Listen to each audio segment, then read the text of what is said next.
जिन मंदिरों में आप अपनी मेहनत की कमाई लुटा रहे थे, आज कोरोना जैसी महामारी के वक्त तो मंदिरों ने अपने दरवाजे बंद कर लिए हैं। मंदिरों में बैठे ब्राह्मण मंदिरों के खजाने पर कुंडली मारकर बैठे हैं। देश में इतनी बड़ी आपदा आई है, करोड़ों लोग घरों में कैद है। देश में मेडिकल उपकरण की भारी कमी है। देश आर्थिक तंगी से गुजर रहा है, लेकिन देश के मंदिरों ने एक पैसा भी दान नहीं किया। इन मंदिरों में बैठे ब्राह्मणवादी अरबों खरबों के चढ़ावे पर आसन लगाए बैठे हैं। ट्विटर पर हैशटैग मंदिर में दान देना बंद करो ट्रेंड चल रहा है। लोग कह रहे हैं कि जब मुसीबत के वक्त ही ना ही भगवान काम आ रहे हैं, ना ही उनके मंदिरों का चढ़ावा, तो फिर वो जा कहां रहा है। आइए आपको बताते हैं भारत के मंदिरों के पास कितना पैसा है। देश के अमीरों की बात आती है तो अक्सर अंबानी, टाटा और बिड़ला का नाम आता है। हालांकि आपको ये जानकर हैरानी होगी कि देश में कुछ मंदिर ऐसे भी हैं जिनके पास इन अरबपतियों से भी ज्यादा संपत्ति है। केरल का पद्मनाभ स्वामी मंदिर भारत के सबसे अमीर मंदिरों की सूची में आता है। यहाँ हर साल करीब 500 करोड़ रुपए का चढ़ावा आता है।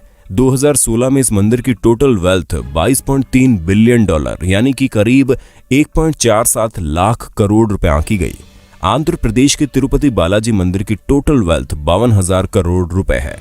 मंदिर हर साल करीब 600 करोड़ रुपए की कमाई करता है। शिरडी साईं बाबा का टेम्पल देश के सबसे फेमस मंदिरों में से एक है। साल 2018-19 में लोगों ने यहाँ 679 करोड़ रुपए दान कर दिए। शिरडी मंदिर की कुल संपत्ति 2200 करोड़ से ज्यादा है। जम्मू के वैष्णो देवी मंदिर में सालाना 500 करोड़ से ज्यादा डोनेशन आता है। मंदिर के पास 1200 किलो से ज्यादा तो सोना ही है। वहीं मुंबई के सिद्धिविनायक मंदिर की सालाना कमाई 125 करोड़ से ज्यादा है। भारत में कुल 6,38,000 गांव है, 5,000 कस्बे और 400 बड़े शहर हैं। अमूमन हर गांव में मंदिर होता है। शहरों में तो देवी देवताओं के अलग अलग मंदिर होते हैं। इस हिसाब से भारत में 6 लाख से ज्यादा मंदिर है।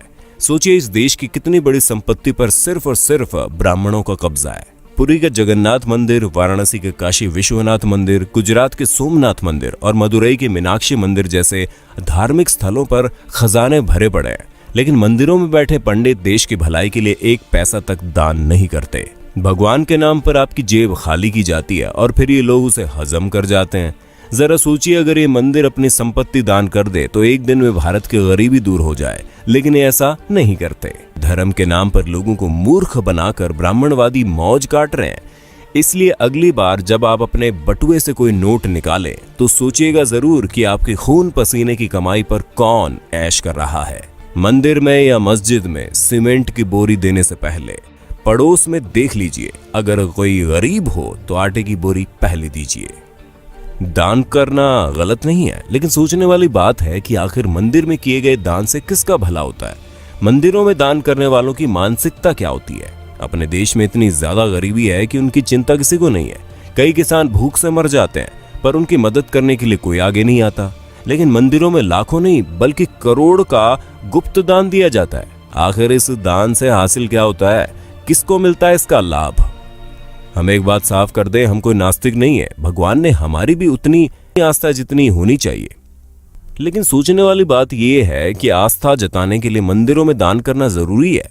अगर नहीं तो फिर जो लोग मंदिरों में बेतहाशा दान करते हैं, उनके पीछे की मानसिकता क्या है।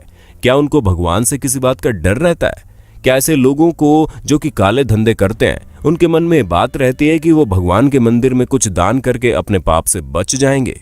हमें तो लगता है ऐसी ही किसी मानसिकता के वशीभूत होकर ये लोग लाखों रुपए दान करते हैं। लेकिन इनके दान से किसका भला होता है? हमारे देश के बड़े बड़े मंदिरों की हालत क्या है, किसी से छुपी नहीं है। लाखों दान करने वालों के साथ वीआईपी और वीवीआईपी के लिए तो इन मंदिरों के द्वार मिनटों में खुल जाते हैं। इनको भगवान के दर्शन भी इनके मन मुताबिक समय पर हो जाते हैं। लेकिन आम आदमी को घंटों लाइन में लगे रहने के बाद भी कई बार भगवान के दर्शन नहीं होते। कभी कभी लगता है कि भगवान भी अमीरों के हो गए हैं, खासकर बड़े मंदिरों में विराजने वाले भगवान। शिरडी के साईं बाबा के दरबार के बारे में कहा जाता है कि वहां पर सभी को समान रूप से देखा जाता है। लेकिन हमारे एक मित्र ने बताया कि जब वो शिरडी गए थे तो वीआईपी पास से गए थे और उनको दर्शन करने में कम समय लगा। यानी वहां भी बड़े छोटे का भेद है। संभवतः अपने देश में ऐसा कोई मंदिर है ही नहीं जहां पर छोटे बड़े का भेद ना हो। किसी वीआईपी या फिर अमीर को हमेशा लाइन में लगने से परहेज रहता है। वे भला किसी गरीब के साथ लाइन में खड़े कैसे हो सकते हैं? लाखों का दान करने वालों को क्या अपने देश की गरीबी नजर नहीं आती? क्या ऐसा दान करने वाले लोग इन खैराती अस्पतालों, अनाथ आश्रमों में दान करने के बारे में नहीं सोचते। जिन आश्रमों में ऐसे बच्चों को रखा जाता है, जिन बच्चों में संभवतः ऐसे बच्चे भी शामिल हैं जो किसी अमीर की अय्याशी की निशानी के तौर पर किसी बिन ब्याही माँ की कोख से पैदा होते हैं, क्या लाखों दान करने वालों को अपने देश के किसानों की भूख से वो मौतें नजर नहीं आती? हम तो इतना जानते हैं कि किसी भूखे को खाना खिलाने से लाखों रुपए के दान से ज्यादा का पुण्य मिलता है। किसी असहाय और गरीब की मदद करने से उनके दिल से जो दुआ निकलती है वो दुआ बहुत काम की होती है। हम मंदिरों में दान करने के खिलाफ कतई नहीं है, लेकिन किसी भी मंदिर में दान उतना ही करना चाहिए जितने से उस मंदिर में होने वाले किसी काम की मदद हो जाए। जो मंदिर पहले से ही पूरी तरह से साधन संपन्न हैं, उन मंदिरों में दान देने का क्या फायदा। दोस्तों, अगर आपको ये वीडियो अच्छी लगी तो हमारे चैनल को सब्सक्राइब करना ना भूलें, अपने दोस्तों के साथ वीडियो को शेयर कर दें। धन्यवाद।